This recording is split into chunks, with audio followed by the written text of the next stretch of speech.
Hello అండి, welcome back to our channel. ఈరోజు కొబ్బరుండలు పర్ఫెక్ట్గా రావాలంటే ఎలా చేయాలో చూసేయండి. పక్కా కొలతలతోటి ఎలా చేయాలో సింపుల్గా టేస్టీగా అసలు పర్ఫెక్ట్గా వస్తాయండి. ఎంత రాని వాళ్ళైనా సరే ఈజీగా చేసేయొచ్చండి. అది కూడా పాకం పట్టే పని లేకుండా పర్ఫెక్ట్గా వస్తాయండి. పిల్లలైతే ఇష్టంగా తింటారు, చాలా బాగుంటాయండి. స్వీట్ కూడా కరెక్ట్గా సరిపోతుంది అండ్ ఉండ కూడా కరెక్ట్గా వస్తుందండి. అసలు ఎంత బాగుందంటే హెల్తీగా మనం బెల్లంతో చేస్తున్నాము. సో ఇక్కడైతే నేనైతే 2 కొబ్బరికాయలు తీసుకున్నానండి. కొబ్బరికాయలు తీసుకొని మంచిగా వాటిని అయితే వాష్ చేసుకొని దానిలో వాటర్ ఏమీ లేకుండా కొబ్బరి ముక్కల్ని నేను వీడియోలో ఎలా చూపిస్తున్నానో అంత సైజు కట్ చేసుకోనండి. ఎందుకంటే మనం మిక్సీ పట్టుకుంటాం కాబట్టి మరీ మెత్తగా పట్టకూడదు కాబట్టి ఈ సైజులో కట్ చేసుకుంటే ఏంటంటే కొంచెం మనకి అంత మెత్తగా రాదండి. మిక్సీ పట్టుకున్నప్పుడు కొంచెం బరకగా వస్తుంది. అలా ఉంటేనే బాగుంటుంది కొబ్బరి ఉండలు అనేది. సో ఇంత సైజు మీడియం సైజు కట్ చేసుకొని పెట్టుకొని వాటిని అయితే వాష్ చేసుకొని మంచిగా వాటర్ ఏమీ లేకుండా డ్రైన్ చేసుకోండి. ఇప్పుడు కొన్ని ముక్కలు తీసుకుంటూ మిక్సీ జార్లో అయితే పట్టుకోండి. చూడండి, ఈ కన్సిస్టెన్సీ సరిపోతుంది. మరీ ఎక్కువ మెత్తగా పట్టమాకండి, ఎందుకంటే కొబ్బరిలో అన్నది వాటర్ వస్తుంది. సో ఈ కన్సిస్టెన్సీ అయితే సరిపోతుంది. అంత పలుకులుగా ఉంటేనే తినేటప్పుడు చాలా బాగుంటుంది టేస్ట్. అసలు చాలా అంటే చాలా బాగుంటుందండి. సో ఇలా పట్టుకొని ఒక గిన్నెలోకి అయితే తీసుకోండి. మీరు ఇక్కడైనా కొలుచుకోవచ్చు, లేదంటే నేను చూపిస్తాను చూడండి. మీకు ఇక్కడ అర్థం కాకపోతే ఏంటంటే కొబ్బరి వేయించిన తర్వాత కొంచెం తక్కువ వస్తుంది, అందుకని చెప్పి కొలతలు అయితే తేడా వస్తాయి. సో కొబ్బరి అయితే పట్టుకోండి, ఎంత వస్తే అంత పట్టుకోండి. ఇప్పుడు పట్టుకున్న దాన్ని ఒక ప్యాన్ పెట్టుకోండి, మందంగా ఉండే ప్యాన్ పెట్టుకోండి ఒకేసారి డైరెక్ట్గా. సో మందంగా ఉండే ప్యాన్ అయితే మనం పాకం పట్టే పని లేదు కాబట్టి దీంట్లోనే డైరెక్ట్గా చేసేయచ్చు. సో ఆ కొబ్బరి అన్నిటిని ఏం చేస్తారంటే వాటర్ ఏమీ లేకుండా మంచిగా వేపుకోవాలి. ఇక్కడ వేపుకునేటప్పుడు ఇంకోటి మీరు గుర్తుపెట్టుకోవాల్సిన విషయం ఏంటంటే మీడియం ఫ్లేమ్లో పెట్టుకొని వేపుకోవాలండి. దగ్గరుండి వేపుకోవాలి. కొబ్బరిని హై ఫ్లేమ్లో పెడితే వెంటనే మాడిపోతుంది అండ్ సిమ్లో పెట్టినా కూడా సరిగ్గా వేగదు అంతా. సో మీడియం ఫ్లేమ్లో పెట్టుకొని దగ్గరుండి కలుపుకుంటూ వేపుకోండి. వాటర్ అంతా డ్రై అవ్వాలి అండ్ కొబ్బరి అన్నది కొంచెం గోల్డెన్ బ్రౌన్ కలర్లోకి రావాలి. చూడండి, వెంటనే అడుగంటిపోతుందండి కలపకపోతే. సో అందుకని చెప్పి దగ్గరుండి మంచిగా మీడియం ఫ్లేమ్లో పెట్టుకొని వేపుకోండి. ఓకేనా, లైట్ గోల్డెన్ బ్రౌన్ కలర్లోకి రావాలండి. చూడండి, ఆ కలర్లోకి రావాలి. ఇంకా కొంచెం వచ్చినా పర్లేదు, మీకు కొబ్బరి ఎంత వేగితే అంత బాగుంటుందండి. ఒక్కొక్క కొబ్బరిలో వాటర్ కంటెంట్ అనేది చాలా ఎక్కువగా ఉంటుంది కదా. సో వేగటానికి అనేది కొంచెం టైం పడుతుందండి. మీకు ఆ కొబ్బరి వేగుతున్నప్పుడు స్మెల్ వస్తుంది. సో ఓకేనా, ఇప్పుడు కొంచెం కలర్ చేంజ్ అయిన తర్వాత ఏం చేస్తారంటే ఇప్పుడు గ్యాస్ ఆఫ్ చేసుకొని కొలుచుకోండి. మీరు ఆ కొబ్బరి వేయించుకున్న తర్వాత కొలుచుకోండి. చూడండి, నేను ఇక్కడ కొలుచుకుంటున్నాను. మీకు కావాలి అంటే పక్క కొలతలు కావాలంటే ఇలా చేయండి, మీకు పర్ఫెక్ట్గా వస్తుంది. సో వేయించుకున్న తర్వాత దాంట్లో వాటర్ కంటెంట్ ఏమి ఉండదు కాబట్టి ఎగ్జాక్ట్ కొలతలు వస్తాయండి. సో నేనైతే కొలుచుకుంటే నాకైతే ఇక్కడ అయితే 2.5 అయిందండి. ఓకేనా, నేను ఏ గిన్నెతో అయితే తీసుకున్నానో అదే గిన్నెతోటి బెల్లం కూడా తీసుకుంటాను. చూడండి, మీరు ఏ గిన్నె అయినా తీసుకోండి, గిన్నె గ్లాస్ సరే ఏదైనా సరే. ఇప్పుడు చూడండి, నాకైతే 2.5 వచ్చిందండి. చూసారు కదా, 2.5 వచ్చింది, కొంచెం తగ్గిందండి అంతే. 2.5కి 1.5 కప్పు బెల్లం అయితే పర్ఫెక్ట్గా సరిపోతుందండి. చూడండి, నేనైతే 1.5 కప్పు బెల్లం వేసాను. ఎంత పర్ఫెక్ట్గా వచ్చిందండి. స్వీట్నెస్ కూడా కరెక్ట్గా సరిపోయిందండి. స్వీట్ ఎక్కువ తినే వాళ్ళకి కూడా కరెక్ట్గా ఉంటుంది ఈ కన్సిస్టెన్సీ అండ్ ఈ కొలతలు అయితే పక్కా కొలతలు అండి. చూసారు కదా, 3.5కి 1.5 సరిపోతుంది. అలానే హాఫ్ గిన్నె, మనం ఏ గిన్నె అయితే తీసుకున్నామో ఆ గిన్నెతోటి హాఫ్ అయితే వాటర్ పోసుకొని ఇక్కడ మనం ఎందుకు బెల్లాన్ని ఇలా చేసుకుంటున్నామంటే డైరెక్ట్గా కొబ్బరిలో వేసి కరిగించేసుకోవచ్చు. కాకపోతే ఏంటంటే బెల్లంలో నలకలు చిన్న ఇసుక ఉంటుంది కాబట్టి మనం బెల్లాన్ని అయితే కరిగించుకోవాలి. జస్ట్ కరిగితే చాలండి. ఓకేనా, కరిగిన తర్వాత దాన్ని అయితే మంచిగా డ్రైన్ చేసుకోండి.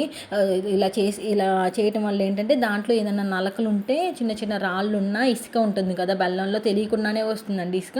సో అంతా పోతుంది. అందుకని చెప్పి మనం బెల్లాన్ని కరిగించుకోవాలి. ఓకేనా, కరిగించుకొని డైరెక్ట్గా దాన్ని అయితే ఆ కొబ్బరిలోకి ట్రాన్స్ఫర్ చేసుకొని ఇప్పుడు మళ్ళీ గ్యాస్ వెలిగించుకొని ఇప్పుడు ఏం చేస్తారంటే మీడియం ఫ్లేమ్లో పెట్టుకొని అలా కలుపుకుంటూ ఉండండి. ఇప్పుడు బెల్లం అంతా బెల్లం వాటర్ మొత్తం కొబ్బరికి పట్టాలి. ప్లస్ మళ్ళీ ఇప్పుడు మనం చూస్తున్నాం కదా కింద వాటర్ అన్నది వస్తూ ఉంది కదా, ఆ వాటర్ ఏమీ రాకుండా ఉండాలండి. అప్పటి వరకు మనం కొబ్బరిని కలుపుకుంటూనే ఉండాలి. దాంట్లో ఉన్న వాటర్ కంటెంట్ మొత్తం కొబ్బరికి పట్టాలి. బెల్లం సిరప్ మొత్తం కొబ్బరికి పట్టి కళాయికి ఏమీ అడుగంటకుండా ఉంటుంది కదా, అప్పటి వరకు మనమైతే కలుపుకోవాలి. అప్పుడే మనకి కొబ్బరి ఉండలు అనేది పర్ఫెక్ట్గా వస్తాయి. మీడియం ఫ్లేమ్లో పెట్టుకొని ఒక 10 మినిట్స్ అయితే పడుతుందండి. మీడియం ఫ్లేమ్లో చేస్తాం కాబట్టి అండ్ కొబ్బరి కూడా ఎక్కువ ఉంది కాబట్టి మనకు కొంచెం 10 మినిట్స్ అయితే పడుతుంది. చూడండి, చూడండి కళాయి మీకు కనిపిస్తుందా, ఏమీ అంటకుండా ఉండాలండి. ఓకేనా, అలా ఏమీ అంటకుండా ఉంటే మనకి కొబ్బరి ఉండలు అన్నది పర్ఫెక్ట్గా వస్తాయి.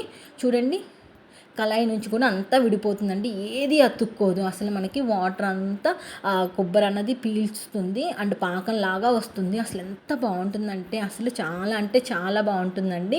మీరు కావాలంటే దీంట్లో నెయ్యి కూడా వేసుకోవచ్చండి, నెయ్యి వేసుకున్నా చాలా బాగుంటుంది. కాకపోతే ఏంటంటే కొబ్బరి ఆయిల్ వస్తుంది కాబట్టి పైకి నెయ్యి కూడా వేయాల్సిన అవసరం లేదు. ఇంకా మీకు ఇష్టమైతే నెయ్యి వేసుకోవచ్చు. ఓకేనా, చూడండి పర్ఫెక్ట్గా వచ్చింది. చూడండి మీరు కనిపిస్తుందా, అసలు వాటర్ ఏమీ లేదు కళాయిలో. చూపిస్తున్నాను కదా గిన్నెకి, అసలు కొంచెం కూడా వాటర్ అన్నదే అంటట్లేదు. సో ఆ కన్సిస్టెన్సీ వచ్చే వరకు మనమైతే కొబ్బరిని కలుపుకుంటూ ఉండాలి. ఓకేనా, ఆ కన్సిస్టెన్సీ వచ్చిన తర్వాత మీరైతే కావాలంటే ఉండ చేసుకొని చూడండి.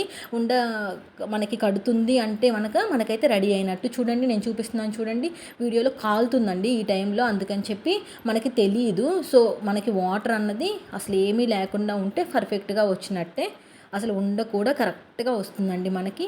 ఇది చల్లారిన తర్వాతే చేసుకోవాలండి, వేడి మీద చేయమాకండి, ఎందుకంటే కాలుతుంది. సో అందుకని చెప్పి పర్ఫెక్ట్గా వచ్చిన వరకు ఆగండి. కళాయికి ఏమీ వాటర్ అంటకుండా ఉన్నప్పుడే మనకు కరెక్ట్గా వస్తుంది. చూడండి ఇప్పుడు చూడండి ఎంత కరెక్ట్గా వస్తుందో. ఇగో చూడు, ఈ కన్సిస్టెన్సీ వస్తే సరిపోతుందండి మనకి. చూడండి ఉండ కూడా కరెక్ట్గా వస్తుంది. ఆయిల్ చూడండి, కొబ్బరిలో ఆయిల్ ఉంటుంది కాబట్టి ఆయిల్ చూడండి ఎంత వచ్చిందో. సో మనకైతే పర్ఫెక్ట్ కన్సిస్టెన్సీ అయితే వచ్చినట్టండి. సో ఇప్పుడు ఒక స్టవ్ ఆఫ్ చేసుకోండి, ఆఫ్ చేసుకొని కొంచెం చల్లారనివ్వండి దాన్ని. చల్లారిన తర్వాత మనం హ్యాపీగా ఉండలు చేసుకోవచ్చు. ఒకవేళ ఉండలు వద్దు అనుకుంటే ఏంటంటే మీరు ప్లేట్కి నెయ్యి రాసుకొని అది దాని మీద ట్రాన్స్ఫర్ చేసైనా మీరు చెక్కలాగైనా కోసుకోవచ్చు. మనకి ఏ షేప్ కావాలంటే ఆ షేప్ అయినా చేసుకోవచ్చండి.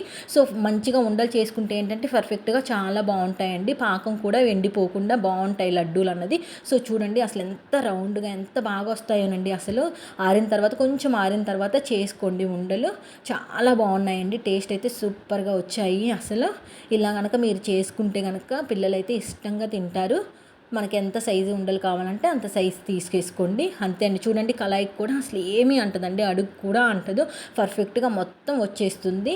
ఓకేనా, ఈ కొలతలు పెట్టి మీరైతే చేయండి. చేసి ఎలా వచ్చిందో నాకైతే కమెంట్ చేయండి. అసలు చాలా అంటే చాలా బాగుంటాయండి, టేస్ట్ అసలు ఎంత బాగుంటాయంటే సూపర్గా ఉంటాయండి. పిల్లలకి కొబ్బరి ఉండలు మనం డైలీ ఇవ్వటం వల్ల వాళ్ళ బ్రెయిన్ అయితే చాలా డెవలప్ అవుతుందండి, చాలా మంచిది హెల్త్కి. కొబ్బరి ఉండలు డైలీ ఒక లడ్డు పిల్లలకి అలవాటు చేస్తూ ఉండండి. మనం పెద్దవాళ్ళు కూడా తిన్నా కూడా చాలా మంచిది. మనం బెల్లంతో చేసుకున్నాం కాబట్టి ఇది చాలా ఆరోగ్యం అండి.